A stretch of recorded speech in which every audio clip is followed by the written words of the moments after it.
let's talk some T Swift. Getting to meet Taylor Swift. A lot of photos have been going crazy. A lot of positive, a lot of negative too. There's been a lot of negative comments that's come with the. There's always going to be that. Yeah. What is it? There's a song she had. What is it? Are you okay? Or talking? You are somebody that I don't know, and you're taking shots at me like I'm Patron. Oh yeah. It's 7 a.m.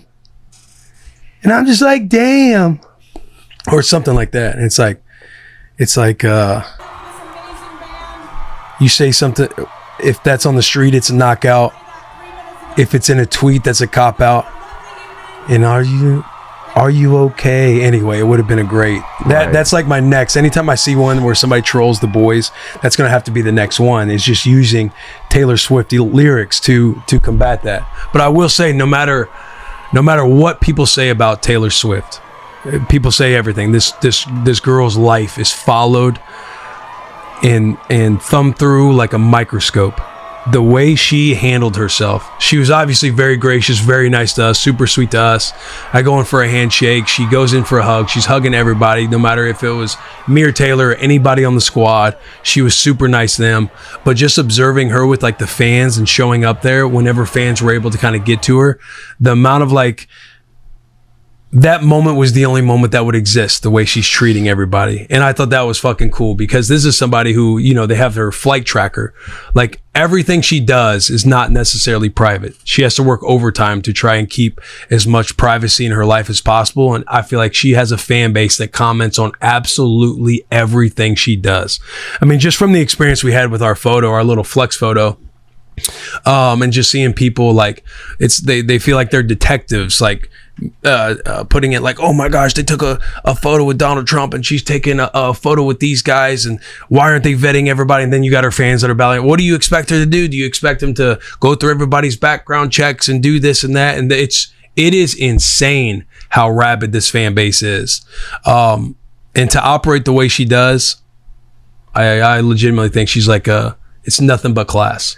Yeah, I know Mitch's girlfriend Brooke, her and Sitton were at the concert, and she went into the bathroom and Taylor Swift was in there just like any other girl on a Friday night at the bar, taking selfies in the girls' bathroom with like all of the different tight ends' wives and girlfriends. And it was just like a normal girls' bathroom that you hear about in the songs, but in real life. And it was just like it seemed like a very wholesome moment, which is cool. Yeah, man. Brooke walked into the bathroom and she walked in and it was Claire Kittle and Taylor just taking a selfie in the bathroom. I was like, you should have, like, hey, I'm big fans of both of you guys. You mind if I photobomb that thing? But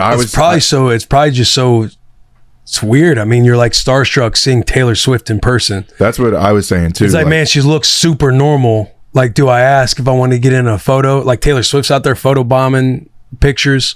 It was nuts, man. I was telling my roommates when we saw her, like, she has this like aura and glow to her. Like, the way I described it was like, you know, in Fortnite, how you go and find those chests and they have like, I love how we got a Fortnite analogy, and they're like glowing a little bit. Like, that was her. And it was like, I had never experienced that before. And especially, it's like, I thought it was kind of weird because I thought I would feel that way about a football player, but like, she having that aura, and like everybody would stop and just stare at her whenever she walked by. It was super cool, and she was super nice to everybody. It's like, I mean, when it leaked that she was gonna be at that concert, it's like ticket prices were $20 or $30 for general admission. They weren't even sold out yet, and then they're going for over $900 just from the leak. Yeah. And everybody, any media group or anybody that was there, any brand that was there, had to get vetted, and there had to be clearance, and you had to go through a process to, hey, if you take a photo, like, you know, you can't post anything until it gets cleared. So the height of the moment, then Taylor Swift and Travis walk in. Travis like, hey, you got to meet the boys, and she was awesome, man.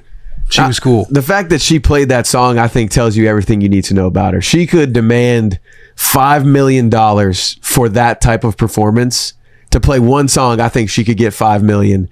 And she went out there for free for all these people just because it was all like a part of the vibe of the night, and she wanted to be a part of it. And I think that's super cool when a star of that level Right. will go out there and do a show for free, knowing that everybody does want to see her. And it was one song, but she made it around 6 to 7 minutes and gave everybody the full experience. Yeah, which is something she did not have to do. And just immersing herself in Travis's world. Like, it seems like she's one of the homies. It's like you're sitting there having FOMO knowing you're not going to go out there. Like, hey, you want to go the after party, Jason Aldean, stuff like that. And you see George's video of them like singing one of her songs. Yeah.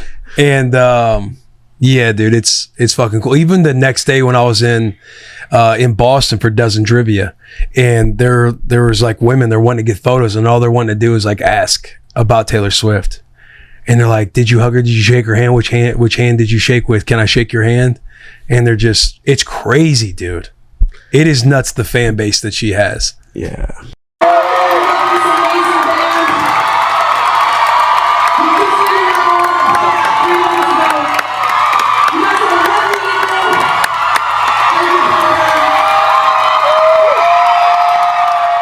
In this heartwarming and surprisingly emotional segment, the hosts open up about their real-life experience meeting Taylor Swift, and it's not just about celebrity hype. From the moment Taylor walked into the room, her energy changed everything. She wasn't distant or guarded like many stars at her level. Instead, she was warm, open, and genuinely sweet. Even when meeting the podcast crew for the first time, she skipped the handshake and went straight in for hugs, making everyone feel welcome. No matter their status, the hosts reflect on how Taylor is constantly under scrutiny from the media and fans, with every photo and interaction dissected like a mystery. Yet, despite that pressure, she handles it all with grace. From fans analyzing handshakes to internet trolls criticizing every move, Taylor remains calm, kind, and incredibly grounded. One touching story shared how Taylor was just another girl in the bathroom, laughing and taking selfies with the wives and girlfriends of NFL players. It felt like a real-life version of the relatable lyrics she sings about. Later, she even performed a single song for free just for the vibe of the night, a song that, if charged, could have earned her $5 million. But it wasn't about money. It was about being part of Travis's world, part of something real. Everyone watching her that night felt it. She had that glow, that presence, like a Fortnite treasure chest glowing in a crowd. Taylor Swift just lit up the room. From singing with the boys to simply being one of the homies, she left a lasting impression. And the fan stories that followed, women asking which hand was shaken, how she smelled, if there was a hug, it shows the unbelievable reach of her influence. In the end, it wasn't about fame.